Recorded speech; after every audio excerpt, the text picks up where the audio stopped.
Today I would like us to take a look at the life of a great Kenyan, an unsung hero of the motherland. You know, it is often said these days that good people in Kenya never vie for elective posts. Well, if we look at our history, that can't be true, as our story today proves, which is based on the most influential politician Coast has ever seen. Indeed, although it's not mentioned much, Ronald Ngala was one of the founding fathers of the nation. And this is his amazing story. Actually, to date, there's no other authoritative leader that has taken over the whole of Coast Province and can be recognized in the whole of Coast Province like Ronald Ngala was. Ali Hassan Joho is fairly popular, but his support is mainly based in Mombasa Island, okay, and the environs. And Amason Kingi is in Kilifi, okay. Now, just to give you a picture, Ronald Ngala was Ali Hassan Joho, Amason Kingi, and Mvurya down in Kwale. Then multiply that by ×2. All combined ×2. That's how popular, that's how strong the man was in Mombasa. Yeah, he had total grassroots support. And little wonder he was the founding leader of KADU, Kenya African Democratic Union, yeah, which KANU finished off, yeah, by, well, using same old tactics that I used up to today. Yeah, they bribed officials to cross the floor, and when it was realized that it was only Ronald Ngala, Daniel Arap Moi, and Masinde Muliro left, only 3 prominent people left in the party, the 3 met and decided to cross the floor. They did not have any other option. Yeah, therefore Jomo's tactics worked.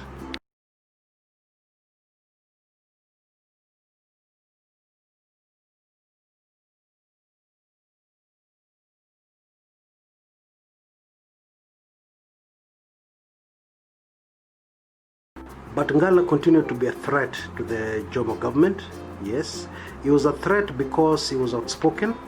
In fact, there's a very fascinating incident described in a book written by a man called Koigi Wamwere. Yeah, Koigi Wamwere is a former parliamentarian somewhere in the Rift Valley. Yeah, he's very well known. Now, Wamwere has a very fascinating tale to tell. You know, Ronald Ngala, of course, was a former teacher headmaster, so he was quite eloquent.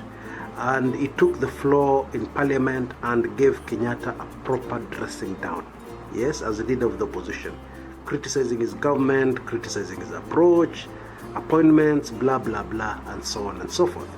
According to Wamwere, Kenyatta was in the house because he was not yet president, he was still prime minister, yeah, old parliamentary system.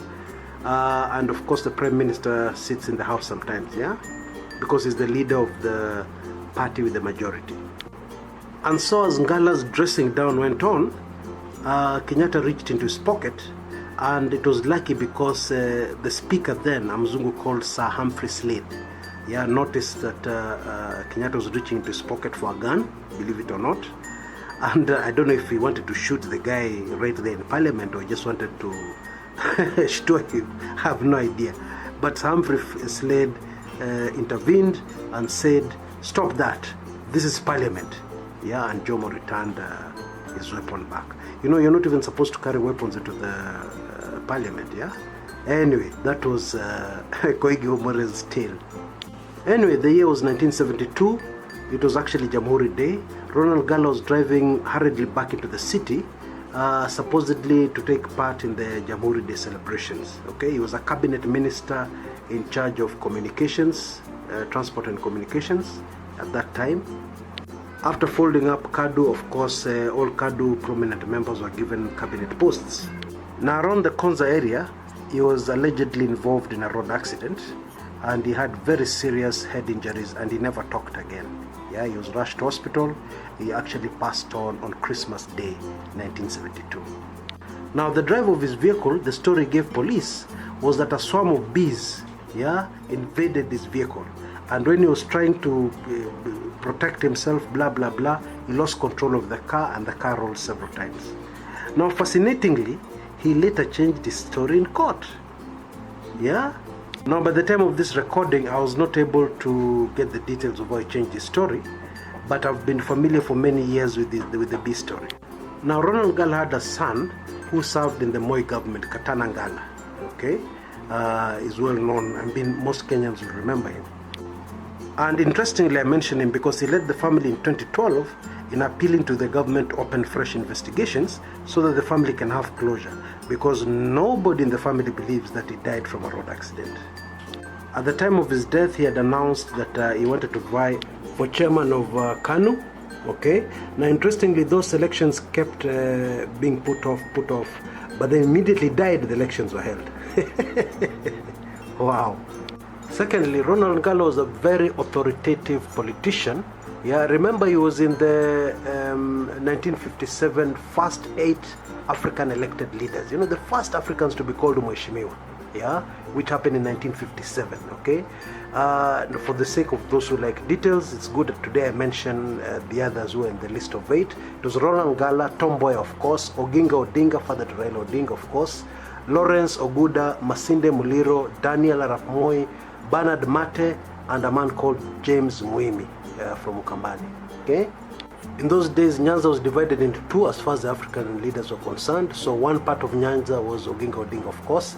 The other part of Nyanza was Lawrence Oguda. Yeah, this is the side of Kisii, Kuri, and so on. And so Ronald Ngala was like a hindrance to the Jomo government to do what they wanted, you know, without anybody, without having to look over their shoulder. Yeah, of course, they had gotten rid of the other major Mugumo tree standing in their way, Tom Mboya, in 1969. Okay, Agwings Kodek to a small extent, yes. They had also dealt with Jaramogi Oginga Odinga by sending him back to Bondo, yeah, and putting him literally under house arrest, no political activity whatsoever, yeah. So there's only this guy who remained from Mombasa, this bigwig from Mombasa, Ronald Ngala. Now it's very interesting because after Ronald Ngala's death, the major land grabbing, acquisition, etc., dirty deals in Mombasa started happening. Yeah, his death opened the door. So definitely was a kind of hindrance to that kind of activity. Yeah. So of course all this points to the fact that he was assassinated.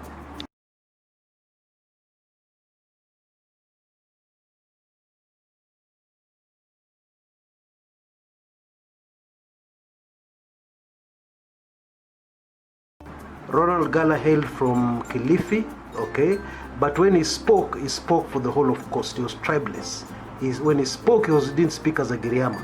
He spoke for the entire Coast province resoundingly, yeah, and with authority. A great Kenyan, yeah, and future governments should make sure they give his family a closure, yeah, and they make sure that this man gets the proper recognition he deserves in the annals of the history of the Republic of Kenya. Ronald Ngala was indeed a great Kenyan. We celebrate him. I am here to remind you to subscribe to this channel. That is, if you are not yet subscribed. I would also like to draw your attention to another great video on this channel, titled JM, the Forgotten Giant. It is about yet another great son of Kenya. Use the link now appearing at the top of your screen. The same link is also pasted in the description area below this video. Thanks so much for watching, and please keep it here by ensuring that you are a subscriber.